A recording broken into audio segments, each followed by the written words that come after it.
Live সেশনের সারসংক্ষেপ এসছে, আর এর মূল বিষয় হলো ভিক্টরি উইথ অ্যাশ প্ল্যাটফর্মের অনবোর্ডিং প্রক্রিয়া।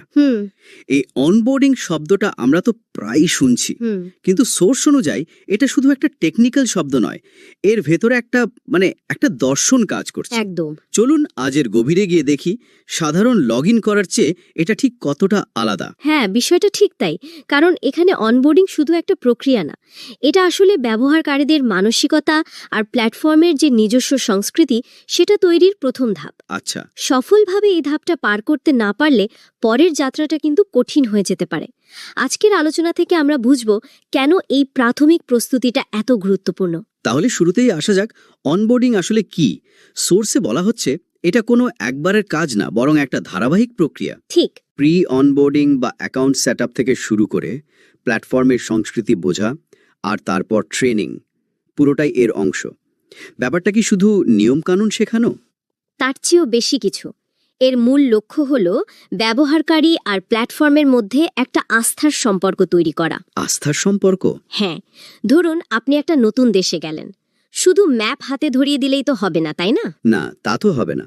সেখানকার ভাষা, সংস্কৃতি, নিয়মকানুন সম্পর্কে একটা ধারণা দিলে আপনার চলাফেরা অনেক সহজ হয়ে যায়। অনবোর্ডিং ঠিক সেই কাজটাই করে, ব্যবহারকারীকে প্ল্যাটফর্মের পরিবেশে স্বাবলম্বী করে তোলে। সোর্সের এই অংশটা আমার কাছে সবচেয়ে আকর্ষণীয় মনে হয়েছে। কোনটা বলুন তো? যেখানে বলা হচ্ছে কে কবে জয়েন করেছে সেটা এখন আর কোনো ব্যাপারই না। সবাই নাকি এখন একই স্টার্টিং লাইন বা শুরুর রেখায় দাঁড়িয়ে আছে। এটা তো প্রচলিত ধরনের একেবারে বিপরীত। হ্যাঁ। যারা অনেক আগে থেকে প্ল্যাটফর্মের সাথে যুক্ত, তাদের জন্য এটা কি কিছুটা হতাশাজনক নয়? চমৎকার প্রশ্ন। দেখুন, আপাত দৃষ্টিতে হয়তো হতাশাজনক মনে হতে পারে, কিন্তু এর পেছনের কৌশলটা কিন্তু খুবই সুচিন্তিত। কিরকম? এখন প্ল্যাটফর্মটি একটা নিয়ন্ত্রিত পরিবেশ তৈরি করছে। এর মাধ্যমে কোম্পানি দুটো জিনিস নিশ্চিত করতে চাইছে। প্রথমত, ব্যবহারকারীরা আসল মানুষ কিনা, মানে কেওয়াইসি প্রক্রিয়ার মাধ্যমে। একদম, কেওয়াইসি বা নো ইওর কাস্টমার প্রক্রিয়ার মাধ্যমে যাচাই করা হচ্ছে।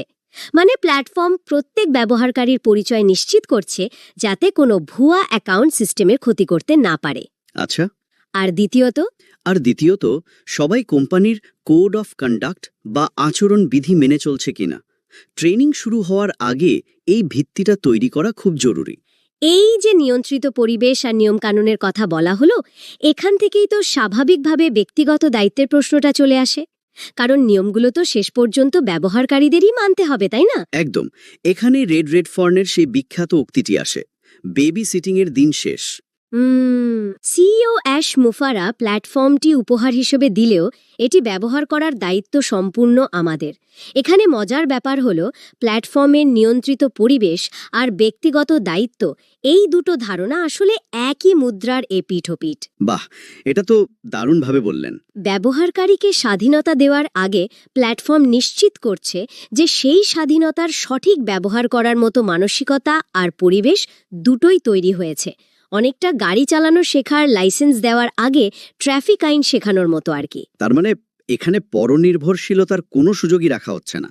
সোর্স বলছে নির্দেশাবলী ঠিকমতো না পড়লে বা না মানলে পরের ধাপে এগোনোই যাবে না। ঠিক, এর মাধ্যমে প্রত্যেককে নিজের কাজের চালক বা লিডার হতে উৎসাহিত করা হচ্ছে, আর এই দর্শন থেকেই পরবর্তী গুরুত্বপূর্ণ বিষয়টা উঠে আসে, সংখ্যার চেয়ে গুণগত মানের গুরুত্ব। একদম। হ্যাঁ, এই বিষয়টিও সোর্সে খুব জোর দিয়ে বলা হয়েছে। অনেক অযোগ্য মানুষ জড়ো করার চেয়ে সঠিক মানসিকতার অল্প কিছু মানুষ নিয়ে কাজ করা শ্রেয়। কিন্তু ব্যবসার জগতে তো আমরা সবসময় সংখ্যার কথাই শুনি। এখানেই ভিন্ন অ্যাপ্রোচ কেন? কারণ এটা একটা দীর্ঘমেয়াদী পরিকল্পনা। এটা অনেকটা একটা ফুটবল দল তৈরির মতো। আচ্ছা। 11 জন তারা খেলোয়াড় যারা একে অপরের সাথে খেলতে স্বচ্ছন্দ নয়, তাদের নিয়ে দল গড়ার চেয়ে 11 জন এমন খেলোয়াড় নেওয়া ভালো যারা একে অপরের সাথে সমন্বয় করে খেলে। ব্যবসায়ও তাই। ঠিক। যারা আপনার লক্ষ্যের সাথে একমত বা অ্যালাইন্ড, দায়িত্বশীল এবং বিশ্বস্ত, তাদের নিয়েই একটা সলিড বিজনেস বা মজবুত ব্যবসায়িক ভিত্তি তৈরি করা সম্ভব।